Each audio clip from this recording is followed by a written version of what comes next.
My first encounter with this movie was when I read the script, and I thought it was just a fantastic idea. Read great to me. One of the things that was attractive to me about the idea was that it was this broken timeline where you're going back and forth in time, and yet everything relates to each other emotionally, and I'm carried through the movie.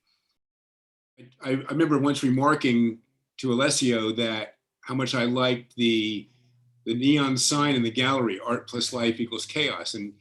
And Alessio told me that was one of the things philosophically that he really believed in for the movie. And so I immediately says, bingo. The way that the movie was structured by having things, the same things being seen from different perspectives allowed different orchestrations and arrangements of the thematic material as well. So you're able to color the perception of a basic theme in different ways. We came up with this idea of part 1, 2, and 3, which is part 1 being art plus life. And you see the first section of the movie, part 1, then you go part 2, art plus life, but we look at it from the back. We look at it, in other words, we indicate that we're seeing art plus life from a different perspective. And then we go to part 3, art plus life equals chaos.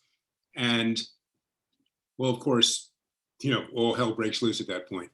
Art plus life equals chaos. I think it's a great tagline. So we had 4 main character themes in the movie. There was a theme for the painting, the Marilyn painting. There was a adaptation of Ave Maria for Michael's character, which you first hear as a source in Michael's father's death scene, and then is used throughout the movie.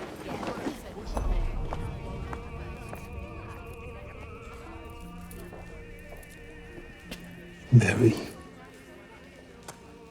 There's the love theme, which was actually based on a Chopin nocturne. I'm sorry.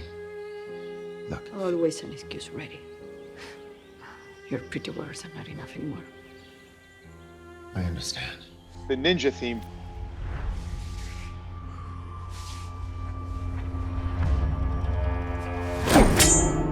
That theme is slight Japanese overtones, but it really develops more when they go out onto the balcony. This concept of the Marilyn painting was interesting because we could take thematic ideas like Ave Maria piece, for instance, and it's such a recognizable piece. You could just use fragments of it and people would understand immediately the reference to the original piece, but you could manipulate it in terms of the setting and the context. But the person who really helped turn the chaos into art was our producer, Martha Capello. I mean, she really believed in the movie. She really believed in Alessio. When I would come up with what I thought were great ideas, that she thought were great ideas, I was so excited when she said, Zach, guess who I got as a composer? Marco Beltrami. I said, no, how'd you do that? She's the perfect producer. Instead of being a no person, can we do this? No. Can we do this? No. She was an enabler. One of the things I loved in the movie was how it was set in the art world. I love the kind of the mise en scène.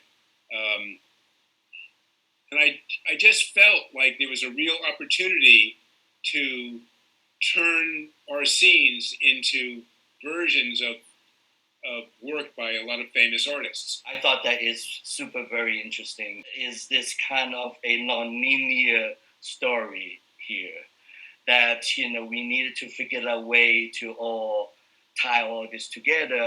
It's a cool movie. I think we kind of referred to it, but you have non-linear movies, but you have something like this, which is back and forth and beginning, end, and middle, and it probably has more time jumps than anything I can think of at the moment, and so it's this kind of just intellectually, watching it as a movie, it's so much fun to try to just unfold, to kind of clock and there's a mystery to it as it's going, where you're just trying to put together, when everything is happening, and then and then it all comes together at the end. And last year, the way that the whole script and the story was written is really cool.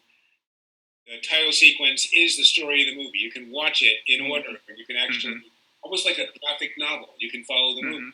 And that really is the whole concept behind the sequence, is to wrap up the movie and remind everybody that we're trying to make an art piece that's also entertainment.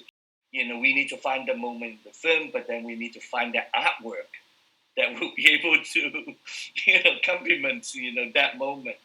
Right. So yeah, it's a lot of details there. And well, the team I actually have very passionate about working on this project. This strikes me, the whole motif we developed is art plus life equals chaos. Really, really cool. It's almost a magical process where we tune in with what the writer or the director, or in this case, the writer-director, had in mind, and use our particular skill set to try to bring that out even more. And for myself, I really feel like we succeeded. And I like art plus life equals chaos.